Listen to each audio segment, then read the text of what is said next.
Assalamualaikum warahmatullahi wabarakatuh. Bismillahirrahmanirrahim.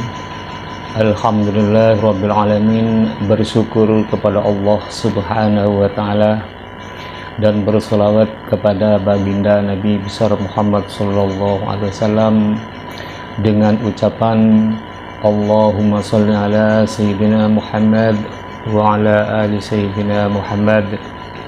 Rabbi shrah li sadri wa yassir li amri wahlul 'uqdatam min lisani yafqahu qawli.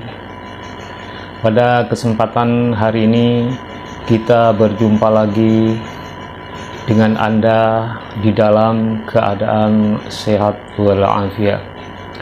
Semoga saja keselamatan, kebahagiaan, dan kesejahteraan senantiasa menyertai kita semua, amin ya rabbal alamin.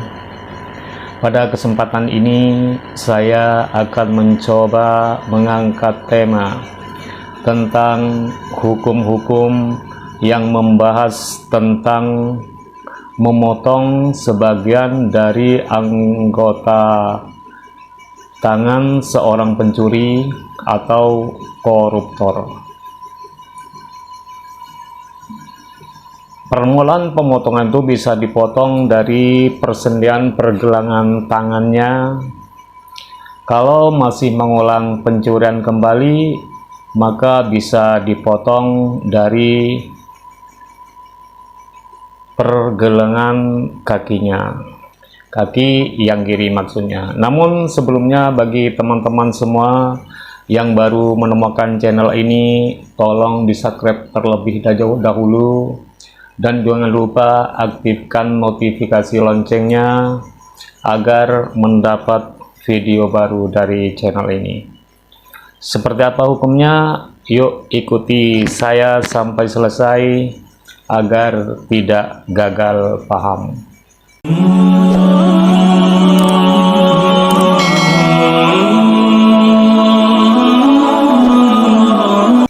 Para sahabatku yang dimuliakan oleh Allah Subhanahu wa ta'ala, bismillahirrahmanirrahim. Faslun, fasal fi ahkami qat'is sariqati, di dalam menerangkan hukum-hukum memotong anggota tangan pencuri atau koruptor.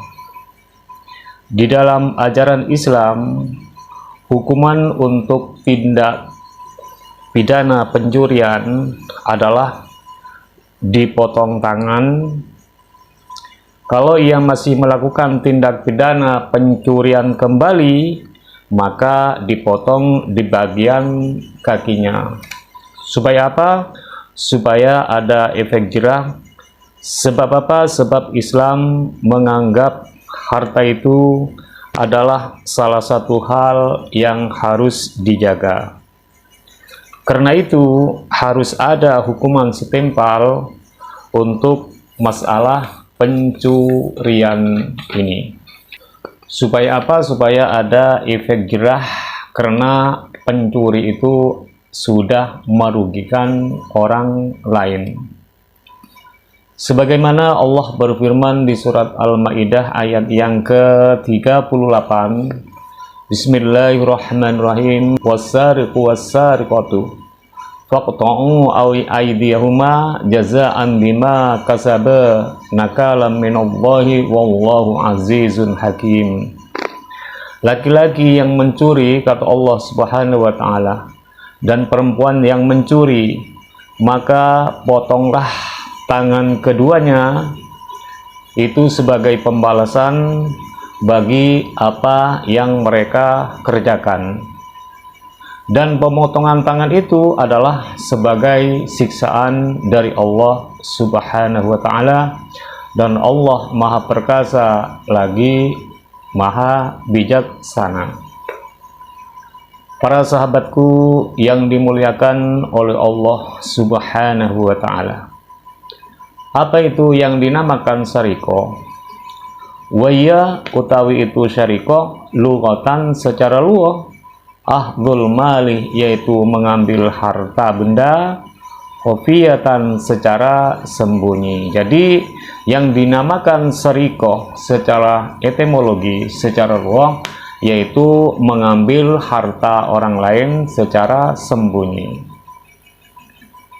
Wasyar'an dan secara syara, ahluhu yaitu mengambil harta khofiyatan dengan sembunyi-sembunyi, dulman nganiaya min hirzi mithlihi dari tempat penyimpanan barang tersebut. Syarikoh secara syara adalah mengambil harta dengan sembunyi-sembunyi secara zalim. Diambil dari tempat penyimpanan harta yang disesamanya. Terus sekarang bagaimana dengan hukuman bagi pencuri atau koruptor? Hukumannya seperti apa? Watuqta'u dan dipotong yadus syarikih, apa itu tangannya syarik, orang yang mencuri, bithalatsati syara'itoh dengan 3 beberapa syarat. Tangan pencuri atau tangan koruptor itu berhak atau wajib dipotong tangan dengan adanya 3 syarat ini. Wa fi ba'din nusyahi, dan disebut di dalam sebagian redaksi bisittati syara'itoh dengan adanya 6 syarat. Yang pertama, ayyakuna harus ada asyariku, siapa itu pencuri, balighan yaitu baligh, akilan yang berakal, muhtaron kehendak sendiri, musliman Islam, au dhimmiyan atau kafir dhimmi. Pencuri tersebut adalah yang dipotong tangannya itu syaratnya harus baligh, punya akal, tidak gila, tidak stres, dan atas kemauan sendiri, tidak ada intervensi dari orang lain, baik ia orang muslim atau baik ia orang kafir dhimmi. Fala qad'ah, maka tidak ada hukum potong tangan itu maujud ala sabiin terhadap bocah kecil, wa majnunin dan orang gila, wa mukrahin dan orang yang dipaksa, sehingga tidak ada hukum potong tangan terhadap anak kecil, orang gila, atau orang yang dipaksa untuk mencuri, walaupun mencuri itu lebih dari 1/4 dinar. Seterusnya, wa yuqta'u dan dipotong yadu muslimin, apa itu tangan orang muslim, orang Islam, wa dhimmiyin dan tangan kafir dhimmi, bimali muslimin sebab mengambil harta orang muslim, wa dhimmiyin dan sebab mengambil harta kafir dhimmi. Tangan orang Islam itu dan tangan kafir dhimmi wajib dipotong. Sebab apa? Sebab mencuri harta orang muslim atau sebab mencuri harta orang kafir dhimmi, baik ia mencuri hartanya orang Islam atau baik ia mencuri hartanya orang kafir dhimmi. Maka ya, kalau yang diambil itu sudah lebih dari 1/4 dinar, maka berhak dihukum dipotong tangannya. Wa ammal mu'ahaduh dan adapun orang kafir mu'ahad, fala qata'ah maka tidak ada potong tangan itu maujud alaihi terhadap mu'ahad, fil adhari di dalam kaul yang adhar. Wama dan sesuatu taqaddamah yang telah berlalu, syartun apa itu syarat, fisyarikih di dalam pencuri. Adapun orang kafir mu'ahad, maka tidak ada hukuman potong tangan baginya menurut pendapat Al-Azhar, hanya saja berhak mendapat hukuman biasa. Hukuman potongan tangan tersebut kalau mencuri beberapa banyak harta, para sahabatku yang dimuliakan oleh Allah Subhanahu wa Ta'ala. Wa dzakarah, dan menyebutkan al-musannifu, siapa itu musannif, syaratul qat'ih, kepada syaratnya potong tangan, bin nadrih, dengan ditinjau, lil masyruqih, kepada barang yang dicuri, fi qaulihi, di dalam perkataan musannif. Musannif menyebutkan syarat dari potong tangan itu ditinjau dari barang yang dicuri di dalam perkataan beliau. Berapa yang wajib dipotong tangan itu? Yaitu tadi kalau sudah mencapai 1/4 dinar, apalagi lebih. Wa ayyasyrikoh, dan harus mencuri, siapa itu syarik, nisaban, sanisab, qimatuha, utawi harga nisab, rub'ah dinarin, yaitu 1/4 dinar, ay khalison, yakni murni, madruban, yang dicetak. Pelaku itu mencuri barang yang telah mencapai nisab, yang harganya mencapai 1/4 dinar. Maksudnya yang dicuri itu dinar yang murni dicetak. Kalau sudah 1/4 dinar, maka berhak dihukum potong tangan. Au yasyrikah, atau harus mencuri, siapa itu syarik, qatron, kepada perkiraan, maususan, yang dicampur emas, yablughu, yang sampai khalisuhu, apa itu kemurnian dinar, kemurniannya mausus, rub'ah dinarin, kepada 1/4 dinar. Atau mencuri barang campuran dengan emas, yang mana kadar emas tersebut murninya telah mencapai 1/4 dinar, ay madruban, yang dicetak, au qimatahu, atau harganya dinar, min hirsi mislihi, dari penyimpanan barang sesamanya. Dia itu cetakan atau seharga dengan dinar tersebut. Dari penyimpanan barang sesamanya, maka dia terkena potongan tangan.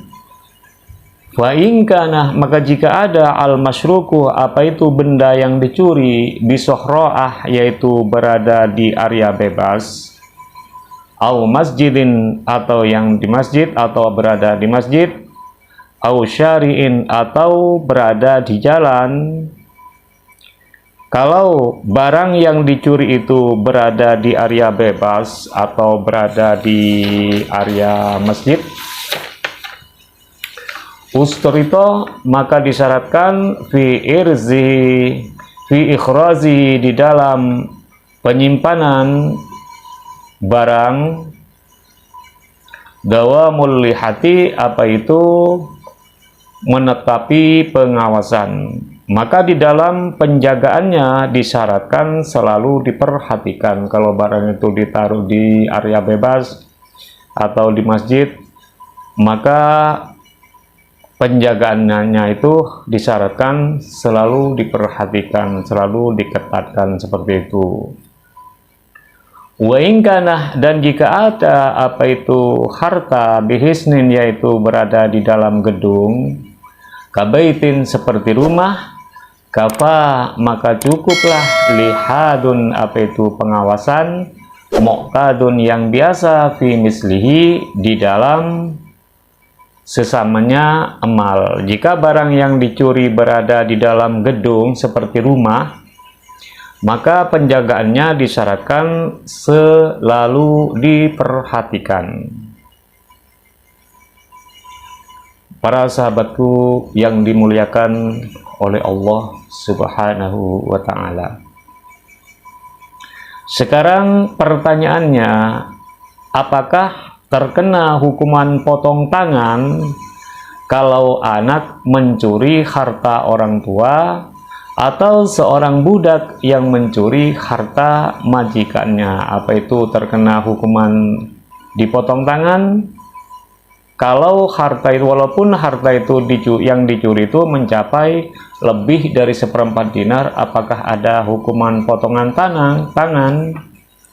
Jawabannya adalah fala qat'ah, maka tidak ada hukuman potong tangan itu maujud. Bisyariqati mali aslin, sebab mencuri harta orang tua, wa far'in, dan anak, lisyarikih, bagi syarik, wala bisyariqati raqiqin, dan tidak mencurinya budak, mala sayyidihi, kepada harta gustinya, majikannya si budak. Tidak ada hukuman potong tangan kalau anak mencuri harta orang tua, itu tidak terkena hukuman potong tangan. Juga budak, walaupun mencuri harta majikannya, walaupun yang dicuri itu lebih dari 1/4 dinar, itu tidak terkena hukuman potong tangan, hanya saja dikenakan pasal pencurian biasa seperti itu. Tapi kalau yang dicuri bukan harta orang tua atau bukan harta majikannya, kalau yang dicuri lebih dari 1/4 dinar, apalagi ratusan juta atau sampai triliunan, maka si pencuri tersebut wajib dihukum dipotong di persendian pergelangan tangannya. Jadi yang dipotong itu di persendian pergelangan tangannya, supaya apa? Supaya yang lain tidak ikut-ikutan menjadi pencuri atau tidak ikut-ikutan menjadi koruptor. Insya Allah kalau hukum seperti ini diterapkan, maka di kampung kita, di desa kita, di kota kita, maka akan